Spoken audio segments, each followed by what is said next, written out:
Добрый вечер. Вы смотрите информационный выпуск. Сегодня в начале о главных событиях 7 мая. Реализованные проекты и намеченные планы. Ход встречи президента с населением Знаурского района. Во избежание чрезвычайных ситуаций в праздничные дни правоохранительные органы перейдут на усиленный режим несения службы. Достойно представили республику. Югостинская команда по плаванию приняла участие во всероссийских соревнованиях в Казани.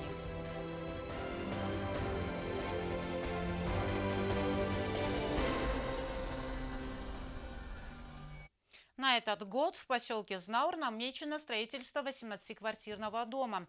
Еще 2 запланированы в рамках инвестпрограммы 2020-2022 годов. Этот и другие насущные вопросы жителей Знаурского района были обсуждены в ходе встречи президента Анатолия Бибилова с населением. Подробности в репортаже Розы Тедеевой. Предвыборные обещания, данные населению Знаурского района, выполняются. Президент на встрече с жителями представил специально подготовленный график, где были обозначены реализованные за 2 года проекты и те, которые на стадии исполнения. Постепенно решаются проблемы плохих поселковых дорог, уличного освещения, водоснабжения отдельных сел. Однако президент сделал акцент на проблемах, которые пока не решены. То, что я не выполнил, из них есть вопрос по нехватке сельхозтехники. Систему канализации еще мы не смогли сделать, потому что это трудоемкая работа и финансово-емкая работа. Конечно, мы это тоже сделаем. Это обещание, я это обещание свое выполню. Проблема уличного освещения. Проблема с сигналом ГТРК ИР. Значит, в этом году полностью мы переходим на цифровое вещание. Полностью цифра будет охватывать Южную Осетию. Ждать там цифра будет. В этом году в поселке Знаур начнется строительство 18-квартирного жилого дома. Еще 2 построят в рамках новой инвестпрограммы 2020-2022 годов. К их распределению подойдут ответственно и справедливо. Будут определены остро нуждающиеся семьи, которые получат жилье в первую очередь. Уже сегодня надо начать работу, кому положен дом, кому положена квартира. И чтобы завтра не было опять ажиотажа, вы сегодня уже должны проработать вопрос, кто должен получить эти квартиры. Для меня лично главная задача, чтобы квартиру получили нуждающиеся. Во время встречи Анатолий Бибилов вновь обозначил вопрос совместителей и потребовал от главы района обратить на это особое внимание. У вас 1 человек работает на 6 должностях. На 6 должностях 1 человек. Физически вы мне скажите, успеть можно куда-нибудь? На 5 должностях работает тоже 1 человек. На 4 должностях работает тоже 1 человек. На 3 должностях работает 5 человек. 47 человек работает на 2 должностях. 1,5 штата еще понятно, человек может работать на 1,5 штата. Самая главная цель руководства республики – увеличение собственных доходов государства. Предпринятые в этом направлении меры дали эффективный результат, считает Анатолий Бибилов. К концу 2017 года мы с правительством бюджет подняли до 1 050 миллионов рублей. И уже в 2018 году, в конце 2018 года, мы наш бюджет подняли уже до 1 250 миллионов рублей. То есть фактически мы бюджет увеличили почти в 2 раза. Из этих средств удалось увеличить социальные выплаты, детские пособия, пенсии, выплаты по уходу за инвалидами, восстанавливают жилье, пострадавшие в ходе войны. За 2 года построено и отремонтировано 45 домов, включая муниципальные квартиры. В планах капитально восстановить еще 80. В многоэтажных домах будут установлены лифты. Мы принципиально пошли на то, чтобы администрировать налоговые и неналоговые доходы. Шамай налог-то, поступление так я думаю, удон мапрхену и каударты. Фалашавой хишода не аджипма. Хишода не аджипах шокхое. Вот я бун ядамен судень сорозен. Глава государства обратил внимание участников встречи на предстоящие парламентские выборы. Он призвал проявить свою гражданскую позицию. Кандидатов в депутаты или партии оценивать не по громким заявлениям, а по реально сделанным делам на благо народа. У нас еще осталось только, вот мой родственник, от этого тоже мы когда-то отойдем. И мы будем оценивать людей не по фамилии, не по адресу проживания мой сосед, а по реальным делам, конкретным делам, которые он сделал. И по этому багажу его знаний, опыта его работы, результатов этой работы мы завтра будем в любом случае выбирать для нас руководителей. Во встрече был поднят вопрос отсутствия помещения для дежурной смены энергетиков района. Президент поручил решить вопрос. В ряде сел Алибар, Загина, Терегван, Ожура, Вахтана ощущается нехватка воды. Как доложил глава района, есть план обеспечения этих сел водой, и по нему ведется работа. К президенту обратился Гела Бекоев. Он занимается выращиванием арбузов и дыни. По программе развития малого и среднего предпринимательства фермер получил кредит. Однако этих денег ему хватило только на малую часть сельхозработ. Анатолий Бибилов заверил фермера, что окажет содействие для развития его крестьянско-фермерского хозяйства. Сейчас, в период обработки земель, посевных работ, жители вновь обратились с просьбой оказать содействие в приобретении трактора.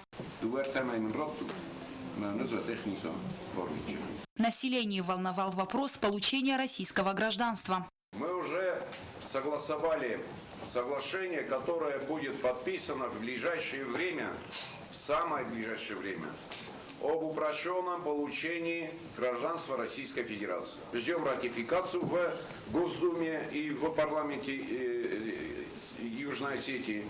И любой гражданин, у которого нет российского паспорта, может получить в упрощенном порядке гражданство Российской Федерации. В течение которого времени это будет, я думаю, что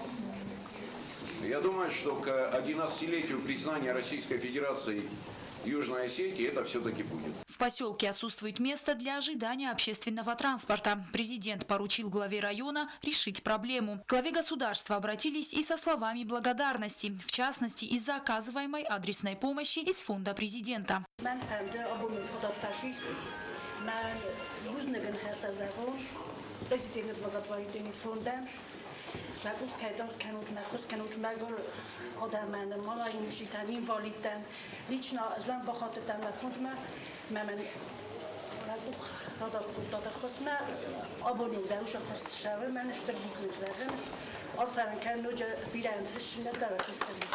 По состоянию здоровья я 2 раза выезжаю в Москву.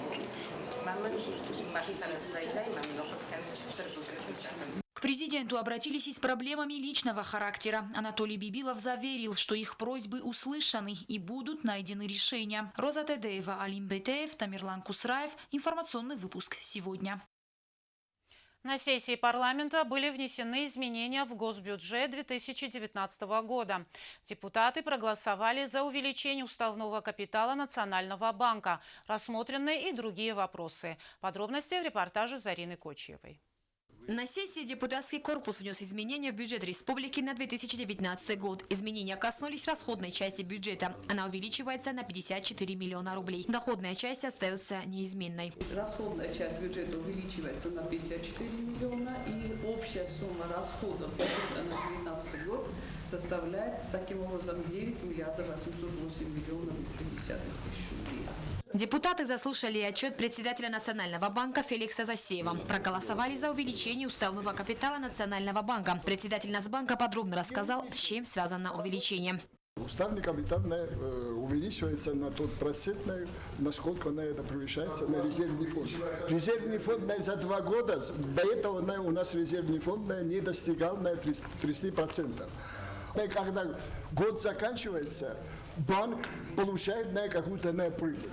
И в этих положениях там расписано, куда они распределяются. Резервный фонд, в данном случае возьмем, резервный фонд до этого, значит, там по положению предусмотрено на 30%. Свыше 30%, когда достигает свыше 30%, направляется в уставный капитал. Законодательный орган страны единогласно проголосовал за награждение медалью парламента Южной Осетии Холомбек Теторес, старейшего депутата, заместителя спикера парламента Инала Мамиева, который отмечает 85-летний юбилей. Президентом было вручен орден дружбы. Человек отдал себя служению своего на протяжении всей своей жизни. Я думаю, что для меня большая честь была, если бы наш созыв наградил его медалью Теторес. Парламентарии единогласно проголосовали за награждение медалью Холомбек Теторес депутата Верховного Совета первого созыва. Зарина Кочиева, Сармат Гузитаев. Информационный выпуск сегодня. Во время проведения праздничных мероприятий правоохранительные органы республики будут нести службу в усиленном режиме. Сотрудники силовых ведомств примут все необходимые меры для того, чтобы мероприятия прошли в спокойной обстановке. На время проведения Парада Победы движение для автотранспорта на некоторых центральных улицах будет перекрыто. Агунда Гобозова продолжит. Чтобы не допустить чрезвычайных происшествий в праздничные дни, охрану общественного правопорядка будут осуществлять все правоохранительные органы Южной Осетии. Более 100 сотрудников задействуют только на Театральной площади в День Победы. Утром 9 мая будут проведены саперные работы. Кроме этого, в этот день все входы на территорию Театральной площади огородят. Будут организованы контрольно-пропускные пункты с использованием металлодетекторов. По республике у нас с завтрашнего дня личный состав Министерства внутренних дел будет переведен на усиленный режим несения службы, будут усилены стационарные посты, а также значимые гособъекты будут взяты под усиленную охрану. Во время Парада Победы и праздничных мероприятий автомобильное движение на нескольких центральных улицах столицы будет перекрыто. Владельцы автомашин не смогут проехать через улицы Исаака Сталина, Пушкина, Сталина, полностью перекроют улицу Хитагурова, а также маршрут исследования военной техники, представленных на параде. Движение на этих улицах будет заблокировано до завершения торжественных мероприятий. Будут перекрыты маршрут исследования военной техники. Это значит, у нас будут перекрыты улица Миротворцев, улица Октябрьская, улица Тасоева и улица Сталина. Вот по этому маршруту у нас будут передвигаться военная техника. Исака у нас будет формироваться колонны бессмертного полка, которая тоже у нас будет перекрыта полностью. Министерство внутренних дел обращается к жителям республики отнестись с пониманием к сложившейся ситуации и по возможности 9 числа текущего месяца воздержаться от поездок на личном автотранспорте во избежание аварийных ситуаций. Также в связи с обеспечением мер безопасности в период мероприятий с 8 часов вечера 8 мая 2019 года временно прекращается пропуск граждан в местах упрощенного пересечения государственной границы с Грузией. Работа пунктов пропуска возобновится 10 мая в 6 часов утра в обычном режиме. Агунда Губозова, Александр Кочиев. Информационный выпуск сегодня.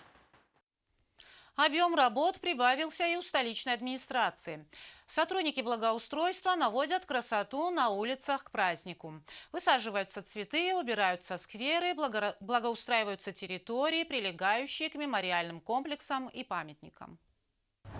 Республика готовится к празднованию одного из самых важных праздников – ко Дню Победы. Немало работы и у администрации города Цхинвал. Силами сотрудников благоустройства облагораживаются улицы столицы. Отдел озеленения продолжает высадку цветов, кустарников и приводит в порядок газоны. Особое внимание уделяется скверам и паркам, где ожидается массовое скопление людей. Здесь ремонтируют, красят скамейки. В то же время сотрудники предприятия «Их дизайн» работают над праздничным оформлением улиц Цхинвала.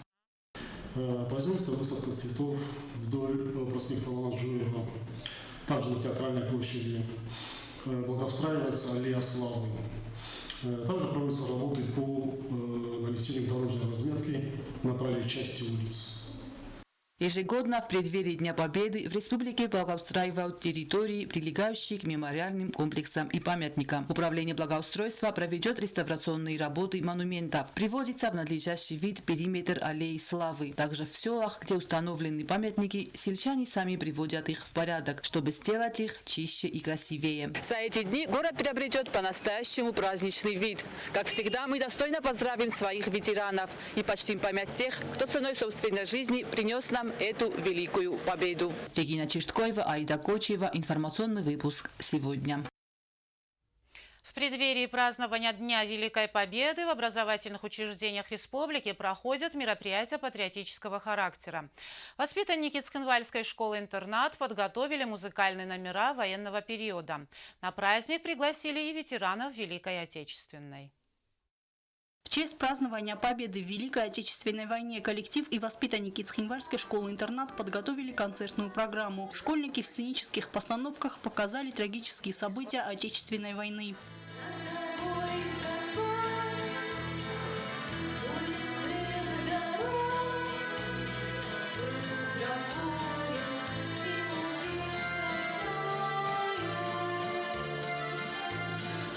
Минутой молчания собравшиеся почтили память погибших воинов и невинно убиенных в Великой Отечественной войне. Песни военных лет, национальная хореография, инсценировки. Дети готовились к мероприятию на протяжении нескольких недель и очень старались порадовать зрителей. В исполнении воспитанников школы-интернат прозвучала всеми любимая песня «Катюша».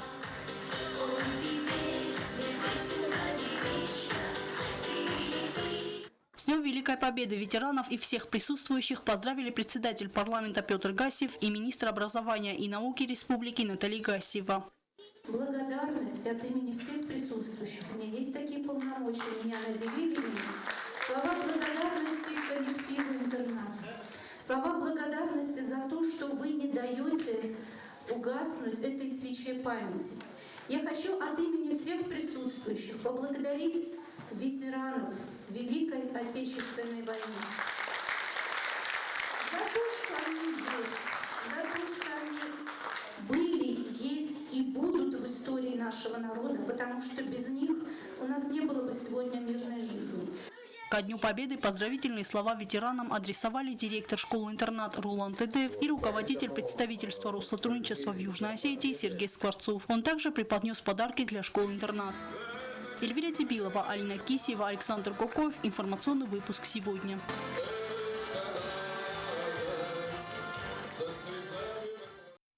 К сожалению, с каждым годом уходят из жизни ветераны, участники Великой Отечественной войны. Многие из них в силу возраста и по состоянию здоровья уже не могут принимать участие в праздничных мероприятиях. Подвиг этих людей не должен быть забыт. Не жалея сил, они сражались, отдавая жизни, прошли через пекло войны. Мы с благодарностью вспоминаем наших воинов-защитников, отстоявших мир в жестокой битве. Всем нашим защитникам, сегодняшним ветеранам и тем, кого с нами уже нет, мы обязаны тем, что живем сейчас под мирным небом. В праздничных мероприятиях, посвященных 74-й годовщине победы над фашизмом, примут участие ветераны Великой Отечественной войны. Конференция Ковахтуй, Самедаритер, ветеран Совета Рестерцева, Над я делегат Давидисте, Артасада Стай Адаймаджи.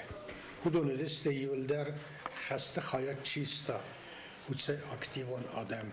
من حادثه مومنتی اونم باز دادستم و فنتساده ماجه کسی تخیلیستوی استرفده بسته و خسته. نو ویتران تفرستم مایم سوژه زون سنه و پاراد مچیرات سوزینی سودون. دو ویترانن فخود دوی تریبونام. ویتران تسخود تکیزا کنه قبرز داری بسیدست ویتران تکالونه یوروسیدست فلابون سبون ویاسنالو. К акции «Георгиевская ленточка» присоединяется все больше людей. Активисты «Единой Алании» побывали в районах республики с целью раздать жителям символ победы. Анжела Кокоева с подробностями. Мне кажется, порой. По всей республике продолжается акция «Георгиевская ленточка». К ней присоединились активисты молодежной организации «Единая Аланя». Они выехали в районы республики, где раздавали символ победы. Представители молодежи рассказывали о значении Георгиевской ленты и о том, как правильно ее носить. Черно-оранжевые ленты – это своего рода символ уважения и благодарности участникам войны. Трудно отыскать в Южной Осетии деревню, откуда бы не отправились на войну. Спасибо всем тем, кто придумал эту акцию. Мы не вправе забывать подвиги героев, которые воевали против немецких фашистов. Пятый год в акции принимают участие учащиеся средней школы номер 5. С самого утра перед школой активисты пионерской организации «Ногдзав» и члены экологического клуба «Ананис Фалтар» раздавали черно-оранжевые ленты. Дети нарядно одеты, и наши пионеры встречают людей на улицах, останавливают даже машины и вручают им вот эти георгиевские ленточки. По словам организатора школы Ноны Тедаевой, они ежегодно стараются подготовить ко Дню Победы различные мероприятия. И самое главное – воспитывать в детях чувство гордости за подвиги их дедов и прадедов. К сожалению, ветеранов с каждым годом становится все меньше и меньше. И поэтому я бы хотела им пожелать крепкого здоровья и долгих лет жизни. И низкий поклон им от пионеров средней школы номер 5 имени генерала-полковника, дважды Героя Советского Союза Хадюмара Диоровича Мамсурова. Я в первый раз принимаю участие в этой акции. Мы всегда будем помнить подвиги наших ветеранов. А тех, кто получил георгиевскую ленточку, слова благодарности и улыбки. Анжела Кокоева, Александр Кокоев, Арсен Гасев. Информационный выпуск сегодня. Народная артистка России Надежда Крыгина и артисты ансамбля «Русский берег» порадовали югостинского зрителя интересной программой, подготовленной к празднованию Дня Победы. Звучавшие песни военной тематики более 2 часов подарили незабываемые впечатления. Зарина Кочева поделится ими.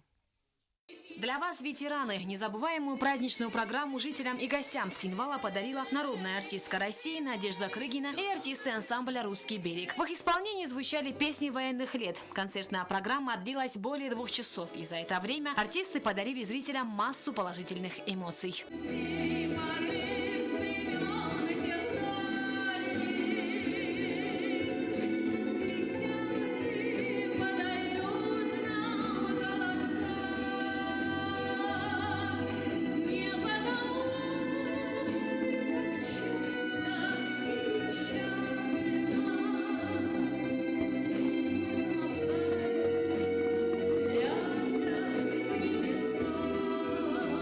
Надежда Крыгина поблагодарила руководство республики и всех присутствующих за теплый прием, отметив, что они постараются и в следующем году приехать в Южную Осетию. Артисты ансамбля «Русский берег» подготовили программу специально к празднованию Дня Победы и с удовольствием представили ее в Южной Осетии. Мы с большой радостью выступаем для вас. Выступаем здесь, на лучшей сцене города-героя Цхинвала, столицы Южной Осетии. Для нас это большая честь. И сегодня мы подготовили для вас программу, которая всем своим содержанием предваряет великий праздник, который через несколько дней будут отмечать народы наших стран. Праздник Великой Победы. Глава государства поздравил собравшихся с Днем Победы, поблагодарил Надежду Крыгину и артистов ансамбля за прекрасный вечер и душевное исполнение песен. Я хочу поблагодарить Надежду Евгеньевну за то, что сегодня в этот тихий, спокойный вечер здесь, в Южной Осетии, звучали песни, которые мы действительно любим с детства. Некоторые песни, будучи курсантом в военном училище, мы пели строевые песни, именно в строю, строем. И когда вот мы сейчас слушали, мы с временным поверенным подпевали вам, причем с большим удовольствием. Приезд артистов в преддверии праздника подарил незабываемые впечатления. Президент выразил благодарность организаторам концерта за большой личный вклад в развитие музыкального искусства и активную творческую деятельность. Артистам ансамбля «Русский берег» и Надежде Крыгиной указом президента была объявлена благодарность. Организаторами концерта выступили Министерство культуры Республики, Координационный совет российских соотечественников Республики Южная Осетия при поддержке представительства Руссотрудничества. Зарина Кочиева, Рауль Кочиев, Алим Бетеев, Тамерлан Кусраев. Информационный выпуск сегодня.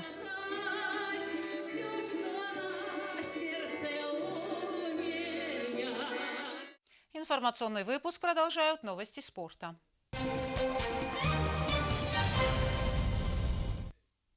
Югостинская команда по плаванию приняла участие во всероссийских соревнованиях в Казани. Юные спортсмены достойно представили нашу республику. О результатах нам расскажет Эльвира Тибилова.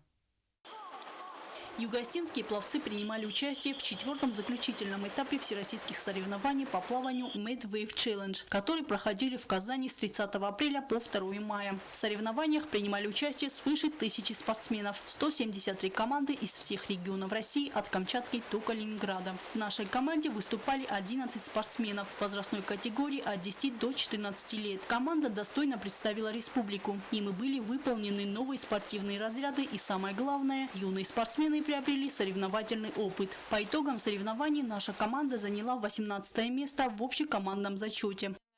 Наивысший результат показали у нас девочки Тигиева Диана на дистанции 50 метров на спине, 25-й результат. И Бекуева Анастасия, тоже 25-й результат на дистанции 50 метров брасом. Жаркова Алиса показала 18-й результат на дистанции 200 метров дельфином, но дистанция сама тяжелая, там участниц было не так много. И, в общем-то, я считаю, что выступление наших спортсменов было приличным. Made Wave Challenge – это представительные соревнования по плаванию, отмечает Евгения Терлеева. С каждым годом состязания набирают все большую популярность и расширяют свою географию. Победители и призеры – это кандидаты в мастера спорта и мастера спорта. Конечно, мы еще немножко не догоняем в отношении победителей и призеров, но стремимся к этому. Работают дети очень упорно, так скажем, с полной отдачей сил. И соревнования сами дают очень большой толчок в спорте, в тренировках. Спортсмены и тренеры югостинской сборной команды выступают в удобной современной экипировке в национальном стиле, разработанной мировым лидером спортивной одежды. В программе соревнований участвовали знаменитые пловцы и артисты. Дети получили огромное удовольствие, массу положительных эмоций. Плюс к тому же завершение этих соревнований проводили Made Wave Party, где присутствовали знаменитые артисты, такие как Катерина Шпица и Алексей Белов, и призер Олимпийских игр Владимир Сельков, который вообще с удивлением сказала, я когда услышал, что есть команда из Южной Осетии, я не поверил. А когда я видел в заплывах, что вы плыли технично, что вы плыли, боролись и достаточно на хороших позициях были ваши спортсмены, я, говорит, просто был в восторге. Команда продолжит улучшать свои результаты. Впереди у сборной участие в краевом турнире по плаванию в городе Невиномысск Ставропольского края 15-16 мая. Турнир посвящен памяти заслуженного тренера России Татьяны Юрьевны Баташевой. Турнир посвящен памяти моего родного тренера Баташевой Татьяны Юрьевны. Она заслуженный тренер России. К сожалению, уже более 60 лет ее нет с нами. Но тем не менее, те традиции, которые она